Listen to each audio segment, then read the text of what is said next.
Indra Makota, selepas Indra Makota Ulu Terengganu. Selepas tu selepas Bakri. Selepas Bakri ya. Terima kasih Tan Sri Pengerusi. Saya sebenarnya tak bercadang nak mengemukakan apa-apa. Setelah saya melihat ada satu dan dua angka, maka saya rasa patut juga saya mengemuka pandangan, kerana Pakatan Rakyat juga, termasuk saya sendiri, berhasrat untuk membela kedudukan JKK di seluruh negara.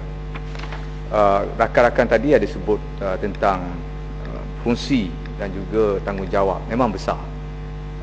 Sekaligus dengan itu saya nak tanya, ada tak rancangan supaya satu pengiktirafan berbentuk akreditasi sebagai contoh, walaupun gaji di allowance ni murah, bolehkah kita pertimbangkan mereka ni diberi satu persijilan yang menasabah dengan kedudukan dan fungsinya. JKK ni bukan saja nak jadi mata telinga, barangkali mereka perlu ada kemahiran-kemahiran yang asas dan standard seluruh negara supaya fungsi mereka ni boleh dimartabatkan. Kurang-kurangnya adalah satu, orang kata, pengurusan database yang baik yang boleh dikendalikan oleh JKK.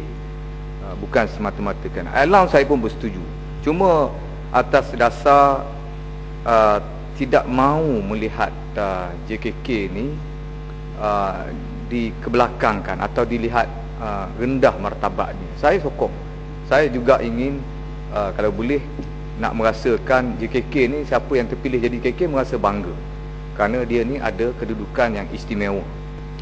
Atas dasar itu saya nak membela JKK. Sebab itu saya nak bertanya soalan berkenaan dengan Kementerian Kemajuan Luar Bandar dan Wilayah atas dasar mempertingkatkan belanjawan tambahan. Pertama, kalau berdasarkan kepada permohonan ini dikatakan allowance ini adalah one off.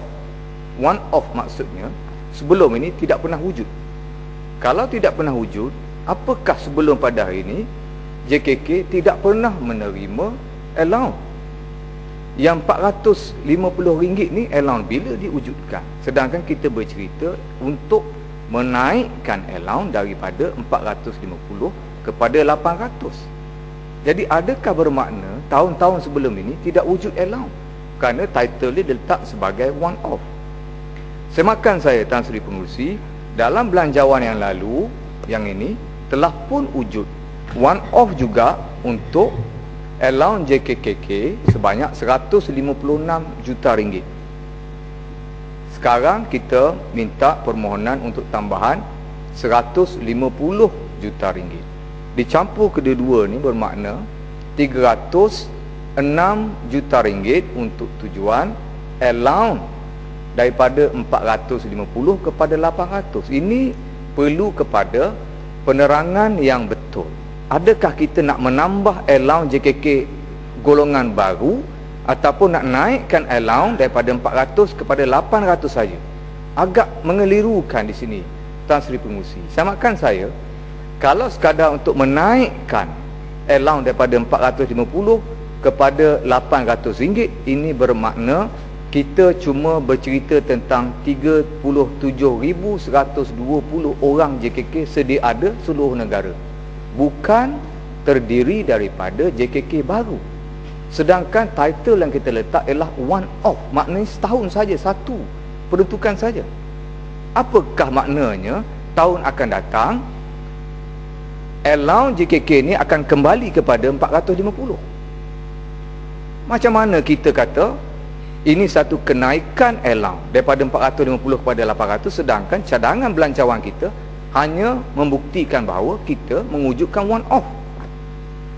Bermakna JKK kita, kalau kita tidak beritahu kefahaman yang betul, mereka ni boleh terperangkap dengan satu perbelanjaan yang luar biasa. Dia rasa macam gaji dia naik tiap-tiap tahun, rupanya sekali saja.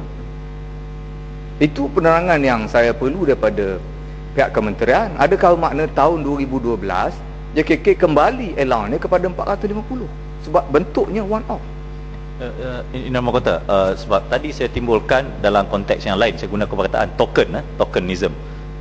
Nampak 150, tetapi mendengar penjelasan Indra Makota yang punya lebih pengalaman di situ, Maksudnya tidak ada satu macam perancangan struktur imbuhan yang khusus, perkataan one off ini. Maksudnya bukan perkara, kerana ini saya katakan tadi, cadangan saya yang pertama, bayangkan kalau tidak wujudnya JKKP lepas 8 Mac 2008, maksudnya RM600 kalaulah sebuah negeri itu membayar RM600 kepada JKK yang sedia ada, ditambah dengan 800, itu sudah seorang akan mendapat lebih kurang 1,400.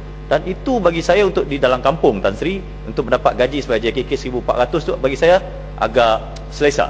Untuk standard balik pulau agak selesa. Tetapi menangkan apabila dibentuk dan periktirafan diberi, dan apatah lagi kalau imbuhannya bersifat one off sebegini, bagi saya menunjukkan redundancy, menunjukkan sikap bagi saya tidak efisien, dan yang ruginya peruntukan untuk pembangunan masyarakat seperti yang kita bahaskan tadi, yang selalunya tidak cukup. Jadi mohon penjelasan.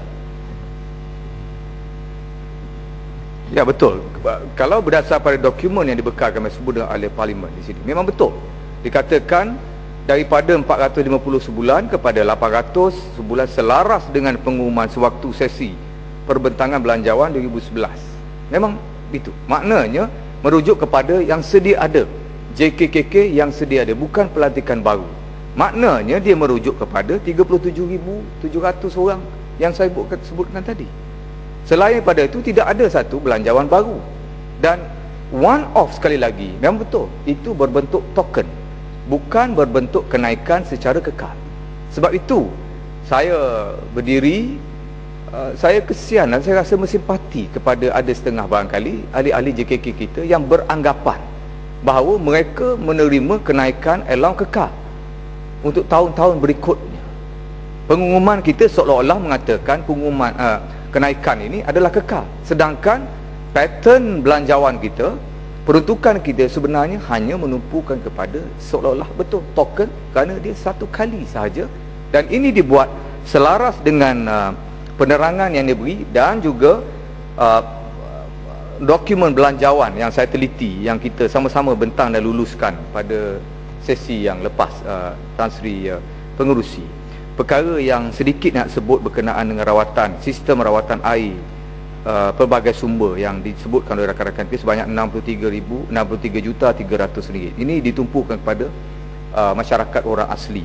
Saya juga sekali lagi nak katakan bahawa mereka juga berhak untuk menerima kemudahan yang baik begini. Cuma semakan saya dalam dokumen ini mengatakan 63,300 ringgit ni adalah untuk tujuan aset. Maksudnya membeli peralatan, bukannya apa-apa berkenaan dengan pengurusan aset.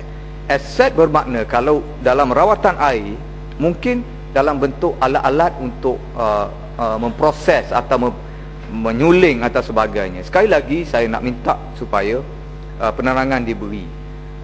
Saya berharap kementerian benar-benar untuk melihat masyarakat orang asli atau orang asal ni sebagai masyarakat yang kita beri tumpuan untuk mengangkat kualiti hidup mereka. Saya berharap begitu.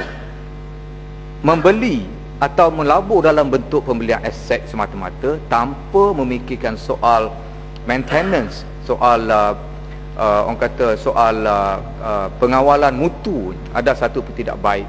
Tak ada guna kita beli alat-alat, kita pasang di kawasan koridor asli, terutama dalam bentuk pam dan sebagainya.